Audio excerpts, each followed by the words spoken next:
Breaking news. TSA down at the Dallas-Fort Worth airport caught their first terrorist ever. A 12-year-old girl in a wheelchair had bomb residue on her hands. Stay tuned and find out more details on this shocking terror plot disrupted. Welcome back, everyone. I am Matt Larson, and yes, that was satire at the beginning. What took place was yesterday, a 12-year-old sick girl who has a bone disease was traveling on her routine flight from Dallas-Fort Worth to Florida for a rare medical treatment. This has become routine for them because they've had to go there many times to seek this medical treatment because this is the only place they can get it nearby. And this time, when they were traveling through the TSA security checkpoint, she was flagged because they said they tested her hands and they found bomb residue. She was then held there while she was crying and wanting her mom, but the TSA agents would not allow her mother to come close to her. They held her away. They would not give any explanations other than they found bomb residue on her hands. Now the mom, thinking, okay, maybe they're going to check the wheelchair and other things like that. Wrong. They didn't check anything. In fact, then a bomb specialist was called in and a few other agents were on their cell phones.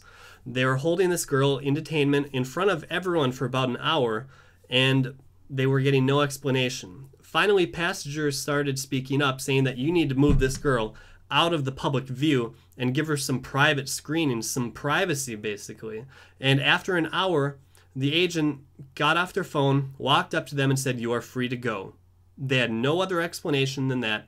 They were just free to go. You'd think after something as traumatic as that, they would give a better explanation to the crying 12-year-old daughter about why you're just publicly humiliated in front of hundreds of people waiting in line watching you, acting like you're being treated like a terrorist for nothing, for having bomb residue found on your hand. Do you not think that somehow these chemicals could have gotten out there? Bombs are very readily made, and the chemicals that are out there are readily accessible. Do you not think that somehow, while her wheeling around in her wheelchair, the wheels could have somehow touched it, and when her hands were touching her wheels, because she's in a wheelchair, they could have got some type of residue on them?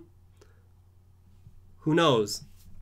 But this is just another blatant, just overreaching power of the TSA. They don't give explanations. Sure, you know, when certain materials are found that are found in bombs, go and check it out. See how this could have happened, but then give an explanation. Put this girl in a private area where she's not going to be humiliated. How many terrorists have the TSA stopped at the security checkpoint? So far, I can't find any. They have stopped 0 terror plots. This is getting sickening. And now today, we're hearing more and more about this shooting that happened in Newtown, Connecticut. It's a very tragic event. Very bad things happened. 27 people lost their lives. And it is a horrible event. I believe it's 28 now because they found the gunman's father back at their house. Why don't we hear about the stabbing that just happened in China today? A deranged man went and stabbed 22 children at an elementary school. None of them received life-threatening injuries, but still, you do not hear about that in the media. Because you want to know why? A gun wasn't used. They can't push their agenda on us because knives were used. They were stabbed, not shot. And that's not in their platform on how they can push this propaganda that guns do bad things. It's not the guns that we have to be worried about. It's the people. It's the culture. It is the psychotropic drugs that these people are being prescribed at an all-time high and raising the alarm every single day, but nobody does anything about it. You see all these people that are depressed out there. You should know that something's wrong. Go talk with them. If they need help, get them help. I think a lot of things could be fixed if we would stop putting kids on Prozac and other psychotropic drugs before they're 18, even after 18. Many of these kids that are prescribed these things, these drugs, are under the age that they're supposed to be prescribed. Most labels say if you're under the age of 18, do not take this.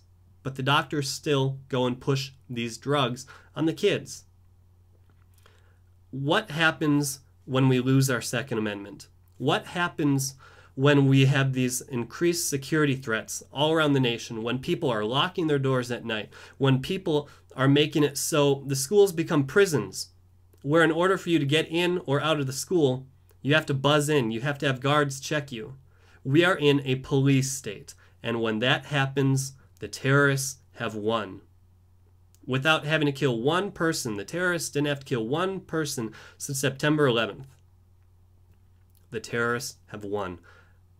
We are losing our freedoms every single day, and it's not because terrorists are coming here.